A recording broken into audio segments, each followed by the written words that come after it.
आप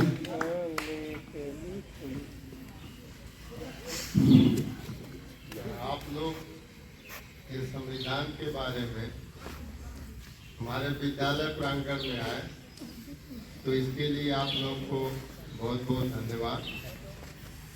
और हमारे बच्चों को नाटक नुक्कड़ के द्वारा आप लोगों ने ये शिक्षा दी कि सभी लोग स्वतंत्र हैं और सभी लोग चाहे बालक हो चाहे बालिका हो अपना शिक्षा में अग्रसर होते रहे, जिससे भारत देश निरंतर विकास के रास्ते पर चला जाए।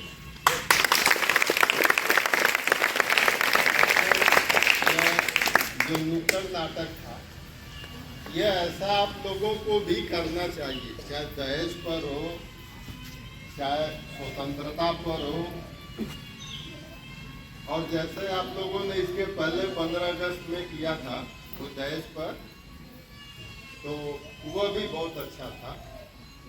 तो आप लोग में जो है अपना लगन से पढ़िए और जो भी कोई चीज बताता है उसका जो है अनुसरण कीजिए, उसको आत्मसात कीजिए, ताकि हम वैसा अपने जीवन में कर सके। तो इसी के साथ आप सभी लोगों को एक बार पुनः बहुत बहुत धन्यवाद।